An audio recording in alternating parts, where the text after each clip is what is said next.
Assalamualaikum warahmatullahi wabarakatuh. Halo Sobat Answer, selamat datang di Podcastnya anak SMA yang isinya bukan sekedar cuma curhat tugas, tapi juga cerita tentang kehidupan sekolah.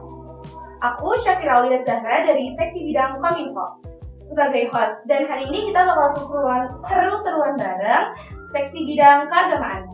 Dan hari ini kita bakal bahas sesuatu yang mungkin sering kita rasain, tapi jarang banget kita omongin. Kita semua pernah tahu sesuatu itu salah, pernah nyesel, bahkan pernah janji buat berubah. Tapi anehnya kita ulangi lagi. Kenapa sih bisa begitu? Kenapa ngelakuin dosa lebih gampang daripada menjauhinya? Nah, hari ini nih kita bakal bahas tentang dosa kecil yang dianggap sepele tapi berbahaya. Nah, karena ini bukan cuma soal dosa dan taubat, tapi tentang perjuangan kita lawan diri sendiri. Yes, hari ini kita bakal bahas tentang sesuatu yang sering kita rasain, mulai dari salahnya, nyeselnya, sampai perjuangan buat berubah yang gak sederhana kelihatannya. Dan biar makin seru, hari ini aku gak sendirian nih. Udah hadir dua narasumber lain yang siap ngobrol bareng kita. Nah, sebelum kita mulai, kenalan dulu yuk sama Poya. Hai, welcome back di Poya, podcast Anizomia. Buat kamu yang belum tahu Poya itu apa sih sebenarnya? Nah, Poya itu singkatan dari podcast Anizomia, tempat ngobrol santai tapi bermakna. Bahas dunia sekolah dari sudut pandang kita sendiri yang jujur, rileks, dan tanpa sok dewasa. Nah, di Poya ini nih, kita nggak cuma ngomongin tentang pelajaran, tapi juga organisasi, pertemanan, pengalaman hidup, dan proses bertumbuh yang sering nggak bisa kita dapat di kelas. Nah, secara teknis nih, Poya hadir dalam bentuk podcast dan video podcast yang bisa kamu tonton dan didengarin lewat YouTube, Instagram, atau TikTok. Setiap episodenya kita bakal ngobrol bareng siswa-siswi keren, pengawas-pengurus OSIS, MTK, atau tokoh inspiratif di sekolah yang punya cerita seru nih buat dibagiin. Nah, jadwal tayangnya nih sekarang. Ini yang paling penting ya, Poya itu bakal update rutin setiap hari Sabtu, setiap 2 bulan sekali. Itu juga kalau ada pesertanya ya guys. Nah, jadi kalau udah masuk tanggal segitu, kalian tuh pasti tahu, jadi Poya tuh lagi update. Nah, pastiin ya kamu follow, subscribe, dan nyalain notifikasinya. Nah, biar gak ketinggalan obrolan seru dan cerita-cerita yang relate sama kehidupan sekolah kamu. Dan di episode Poya kali ini, kita bakal bahas topik yang sering banget jadi bahan omongan anak sekolah, yaitu dosa kecil yang dianggap sepele tapi berbahaya. Pada awalnya, kita mungkin menganggap dosa sebagai sesuatu yang kecil dan sepele. Namun, seiring waktu, kita mulai menyadari bahwa setiap perbuatan dosa, sekecil apapun dapat memberikan dampak yang besar dan membahayakan bagi diri kita sendiri. Dan di titik itu juga, kita belajar bahwa kesadaran untuk kembali kepadanya serta bertaubat kepada Sang Pencipta bukanlah sebuah kelemahan, melainkan bentuk kekuatan dan kesungguhan hati untuk memperbaiki diri. Nah, langsung aja ya kita perkenalan narasumber. Langsung aja ke narasumber 1. Coba dong Kak perkenalin dirinya. Halo semuanya, nama aku Zahira Sabrina Aji, aku dari kelas 10 1. Aku di sini menjabat sebagai keagamaan. Wih, keren banget. Nah, langsung aja ya kita ke narasumber yang kedua. Perkenalan dong Kak. Halo semuanya, nama aku Alwi Fariski Ramadan. Aku dari kelas 11-2. Di sini aku menjabat sebagai anggota keagamaan. Wih, keren banget. Nah, jadi kita tuh udah bakal tahu kan vibes obrolannya bakal seru, santai, tapi pertanyaannya juga berbobot. Langsung aja ya kita ke pertanyaan yang pertama. Nah, gimana sih pandangan awal kalian tentang dosa-dosa kecil dalam kehidupan sehari-hari sebelum benar-benar pahamin lebih dalam gitu, gimana? Oke, kalau menurut aku nih ya Kak, awalnya aku itu mengira kalau dosa kecil itu adalah hal yang biasa, yang tidak terlalu berpengaruh untuk kehidupan aku sehari-hari. Masih sering aku anggap sepele, padahal itu tuh aslinya berdampak banget buat kebiasaan diri kita dan buat masa depan kita juga sih Kak. Oh gitu. Kalau menurut kalian itu gimana? Ya kurang lebih sama sih. Kalau dulu aku nganggapnya itu cuma kayak kilap receh doang, yang nggak bakal ngerusak diri kita, ngerusak iman kita. Karena kalau kita sering lupa, atau misal itu dalam interpretasi gunung, dimana gunung pasir itu bakal semakin besar, dan asalnya dari tumpukan pasir yang kecil itu bisa mengakibatkan gunung yang akan besar gitu. Nah, yang itu. Jadi langsung. Nah, terus kita lanjut ke pertanyaan yang kedua ya.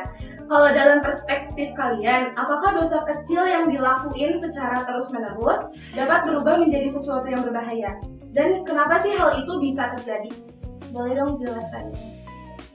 Karena dosa kecil itu terlihat sederhana. Kadang orang tuh merasa kalau kita melakukan dosa kecil, dampaknya itu nggak langsung terlihat oleh dunia. Jadi orang itu bakal sering ngelakuin dosa kecil sampai menjadikan itu sebuah kebiasaan buruk. Dan biasanya tindakan itu tuh jadinya dinormalisasikan oleh mereka. Oh, dari Kak gitu gimana? Itu dari faktor lingkungan juga sih. Kenapa faktor lingkungan? Karena semua orang di sekitar kita itu bisa jadi pengaruh gitu loh. Kayak ketika kita melakukan suatu kesalahan, kita tuh bakal kayak ikut dengan orang-orang yang ada di lingkungan kita. Ya, jadi bawahannya selalu meremehkan, dan kayak kita bakal lupa dengan kesadaran untuk kayak kita tuh melakukan dosa tersebut. Gitu.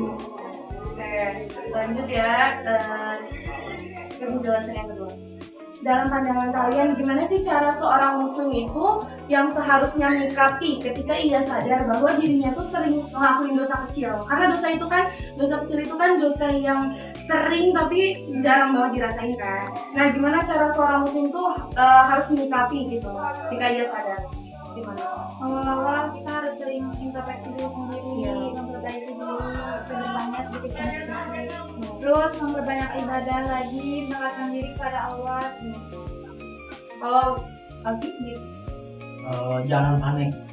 Pertama-tama kayak kita harus tarik nafas. Jangan kebanyakan pikiran aneh-aneh, jangan banyak kalau pikiran jauh-jauh, berbanyak istighfar, banyak. Jangan nunggu momen besar, apalagi momen besar untuk bertaubat. Karena kita nggak tahu kalau besok itu kita masih bangun. Karena jadi kalau misalnya kita belum bertaubat, sekarang juga pun langsung bertaubat, nggak usah nunggu. Ya, betul banget kali. Nah, lanjut ya. Menurut kalian kenapa memberikan kesempatan kepada manusia untuk bertaubat meskipun seseorang itu sudah berkali-kali melakukan kesalahan yang sama? Kalau menurut aku, karena Allah itu Ar-Rahman, Maha Pengasih, dan Allah itu Al-Ghafar, Maha Pengampun. Jadi Allah itu tahu kalau misalkan semua manusia itu nggak ada yang sempurna, dan pasti mereka semua itu selalu punya kesempatan untuk berubah. Kalau untuk kalian gimana? Kalau itu sebenarnya itu bukti bahwa kasih sayang atau rahmat Allah itu lebih besar daripada murkanya. Jadi kesempatan itu adalah bentuk atau kode dari Allah agar kita bisa lebih dekat dengannya. Jadi bisa langsung bertobat. Jadi kita dapat suatu masalah, suatu cobaan, kita bisa langsung mengingat Allah dengan cara-cara tadi seperti istighfar, seperti menenangkan diri. Jadi jangan berpikir yang aneh-aneh atau overthinking, jangan kebanyakan overthinking. Lanjut ya, dalam kehidupan sehari-hari banyak dari kita mungkin pernah meremehin dosa kecil karena terlihat ringan. Menurut kalian, kapan sih biasanya seseorang mulai benar-benar sadar kalau hal kecil itu ternyata punya dampak besar bagi diri orang itu sendiri? Menurut kalian gimana? Biasanya itu tuh terjadi kalau kebiasaan kecil itu mulai mempengaruhi hidup mereka. Contohnya jadi kayak hubungan dia dengan pertemanannya jadi rusak, terus juga hatinya mulai gelisah dan ibadahnya mulai merasa tidak tenang. Itu biasanya dari situ dia mulai terasa. Kalau lagi, Kalau itu sih ketika kita berada di fase stuck biasanya. Ketika seseorang banyak mendapat masalah dalam hidupnya, seperti banyaknya tugas, atau mungkin ketika kita sudah mulai dunia kerja, itu mungkin ada fase-fase di mana kita tuh merasa stuck, merasa nggak ada jalan lain buat keluar. Itu ketika dalam fase tersebut kita akan terbuka mata hati kita, terbuka untuk kesadaran bahwa kita tuh harus balik lagi ke jalan yang benar, ke jalan yang Allah inginkan. Oke, lanjut ya. Dalam proses manusia bertumbuh, orang itu kan gak langsung berubah dalam satu malam gitu kan. Nah, menurut kalian gimana sih perubahan itu yang biasanya terjadi? Apakah dari kejadian besar atau justru dari kesadaran kecil yang terus menumpuk gitu? Menurut kalian gimana?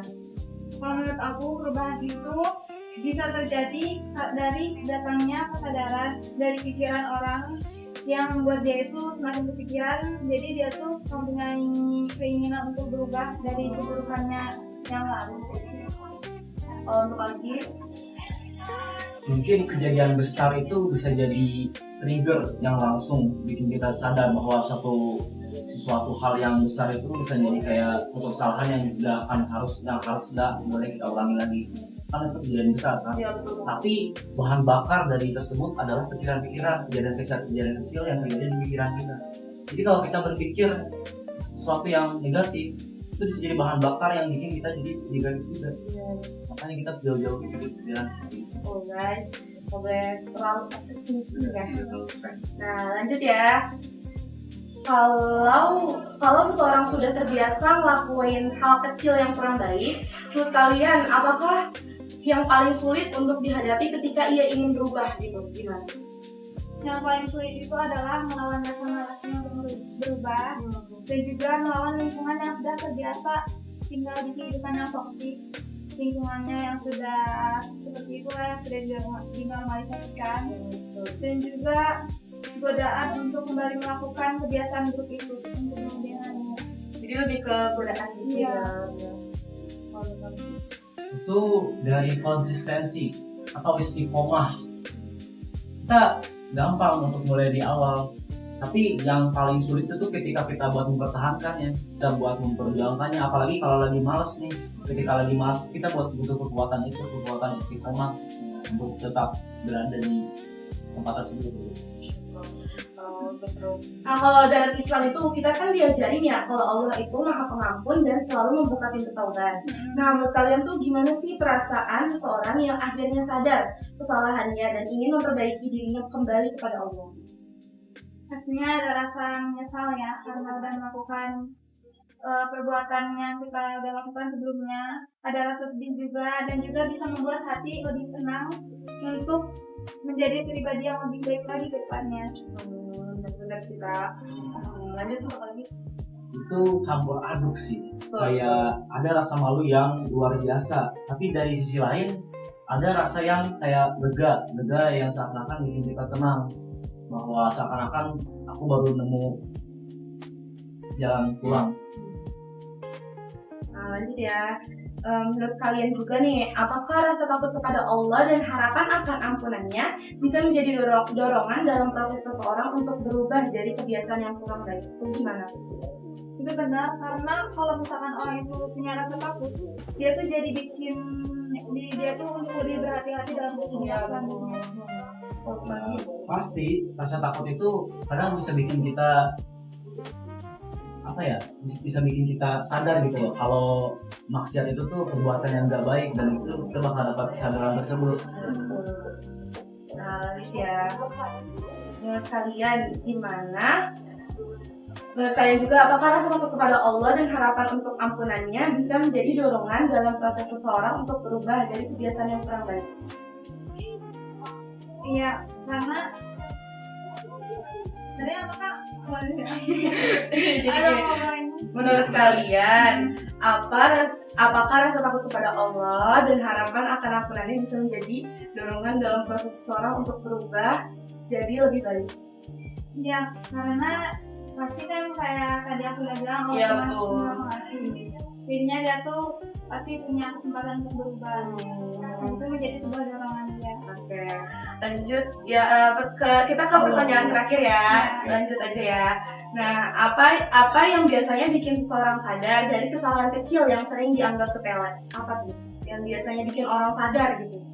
Biasanya dari nasihat teman sekitarnya, orang tuanya, terus juga dari pengalaman hidup, mungkin dia udah pernah mengalami sebelumnya, atau ketika ia merasakan dampaknya di saat itu, jadi bikin dia menjadi sadar dari hal yang Dari lingkungan ya kak, berarti Kalau aku itu dari hidayah.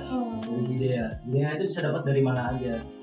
Bisa dapat dari podcast yang kita dengar saat ini, dari Koya, atau dari baca-baca quotes, atau ya dari manapun lah itu bisa kita dapat hidayah tersebut. Atau misalnya kayak sekedar melihat teman kita yang mungkin lebih baik dari kita, itu bisa jadi motivasi atau semangat buat kita. Nah, kita terakhir satu kata untuk episode kali ini, kesadaran. Jadi kita langsung ke penutup ya. Baik, kita sudah sampai di penghujung pembahasan kita hari ini. Dari awal sampai akhir, kita sama-sama belajar bahwa hal yang terlihat kecil, yang sering kita anggap sepele, ternyata bisa punya dampak yang besar kalau terus dibiarkan.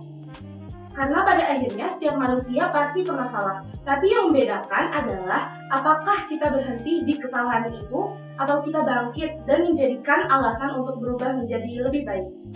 Jadi buat kita semua yang sedang berproses, jangan pernah meremehkan perubahan kecil. Jangan pernah menganggap sepele sebuah kesadaran. Karena bisa jadi dari hal kecil itulah Allah membuka jalan kita untuk kembali. Dan ingat, tidak ada kata terlambat untuk memperbaiki diri. Selama kita masih diberi waktu, berarti pintu untuk berubah itu masih terbuka. Semoga dari obrolan hari ini kita semua bisa lebih berhati-hati, lebih sadar, dan lebih dekat kepada Allah dalam setiap langkah kita. Karena bertumbuh itu bukan tentang siapa yang paling cepat, tapi siapa yang tidak berhenti untuk kembali. Sekian podcast kita hari ini, semoga bermanfaat, semoga menjadi pengingat, dan semoga Allah selalu menjaga kita dalam kebaikan. Terima kasih banyak buat Zahira dan Abi yang sudah berbagi cerita dengan jujur, santai, dan penuh makna. Aku Syafira Aulia Zahra, pamit undur diri dari ruang obrol kita hari ini. Semoga apa yang kita bahas tadi bisa jadi pengingat kecil, tapi berdampak besar untuk kita semua. Sampai ketemu lagi di episode berikutnya di Poya Podcast Anisomnia. Stay humble, stay positive, and keep growing. Dan ingat, jangan cuma dengerin, tapi ambil maknanya. Sampai jumpa di segmen berikutnya di Podcast Anisomnia. Bye-bye. Sampai ketemu lagi di episode berikutnya di Poya Podcast Anisomnia. Stay humble, stay positive, and keep growing. Dan ingat, jangan cuma dengerin, tapi ambil maknanya. Sampai jumpa di segmen berikutnya di Podcast Anisomnia. Bye-bye. Wassalamualaikum warahmatullahi wabarakatuh.